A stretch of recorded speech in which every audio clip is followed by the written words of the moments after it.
Hindi ko alam. Pero isang beses sinabihan ko talaga si Senator Amy. Sabi ko sa niya, kung hindi kayo tumigil, huhukayin ko yung tatay ninyo. Itatapon ko siya sa West Philippine Sea. Sinabihan ko si Senator Amy. One of these days, pupunta ako doon, kukunin ko yung katawan ng tatay niyo, tapon ko yan doon sa West Philippine Sea. I don't think sumagot siya. Hindi ko maalala. Nandun pa yun sa group chat. Merong mga nakakita. May ibang tao. Pero Senator Amy naman, kilala niyo naman siya, di ba? Diretso yun magsalita. Hindi yan, hindi siya, she's I believe, a sincere person. Yes, oo. Unahin ko muna yung last question. Last question was, hindi ko alam sa kanila. I mean, you should ask the President kung ano yung platform niya. Pero very clear yung platform ko. It was continuity or build. It was mapayapang pamumuhay, edukasyon, at trabaho. Very clear. And when I won, it was still mapayapang pamumuhay and trabaho and edukasyon, all related to security. And noong hindi ko nakuha yung overarching na sector, I focused on education. Siguro yan na rin yung sagot sa unang question mo. Paano ko nasabi na i-substantiate ko yung sinasabi ko? I don't ever remember may platform siya na sinabi kung anong gagawin niya para sa bansang ito. Di niya sinabi ano ang gagawin natin sa food security. Wala siyang sinabi kung anong gagawin natin sa inflation na darating. Kasi alam naman natin na at the time na darating yun eh. Kasi nakikita na, na-forecast na siya. So, yan yung pagsasubstantiate ko sa sinabi mo.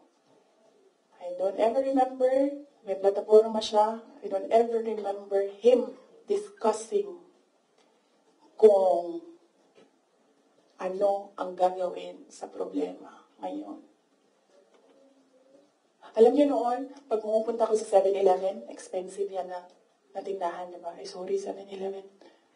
Pero yes, expensive sila. Kasi, ano sila, go-to. Mabilis ka makabili, nandun yung kailangan mo. 1,500 ko noon.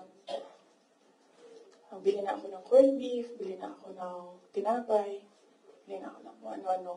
Ngayon, ang 1,500 ko, tsokolate na lang mabili ko. Tsaka ice cream. Wala na ang corned beef, wala na ang tinapay. Did the conversation happen between you and Senator Amy? You mentioned at the time. Hindi kasi conversation yun eh, group chat yun.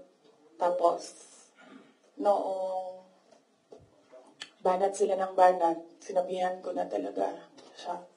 Sabi ko, one of these days, huhukayin ko talaga yan. Tapos yun, sa Philippine Sea, yung tatay ninyo. Okay, so pwede tumuloy na muna tayo, ha? Kasi gutom na ako. Ma'am,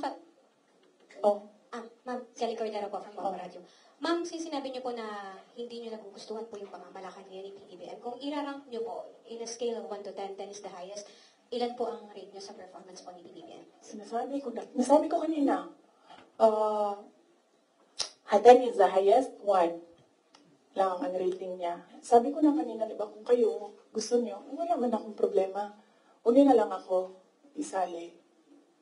Ako, hanggang number 2 lang ako. Wala yung number 1 ng Pilipinas ngayon. Kung mayroon man, ang daming number 1. Iba-ibang direksyon sila. Box follow-up?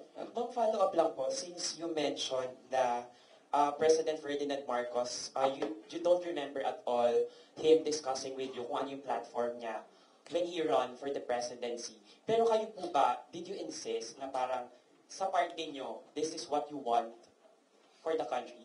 Yes. Oo. Sa kanya or sa tao? Sa kanya po, nung nagdi-discuss kayo na dapat po may plataforma tayo. Kasi naman, di ba, ang expectation mo, pag tumakbo yung tao, meron siyang sinasabi na gagawin niya. And, pasensya na. Pero nung nakaupo ako doon at the time, hindi ako nakikinig sa kanya. Ang naririnig ko lang, sama-sama tayong babangon muli. Apparently, yun lang yung naririnig ko. And when you say, sama-sama tayong babangon muli, you will do something to make this country the best that it can be. Kasi sama-sama tayong babangon muli, di ba? So, ibig sabihin, walang maiiwan. But apparently, madami ang naiiwan ngayon. Yun lang naririnig ko noon. Ang mali ko ata is nag-assume ako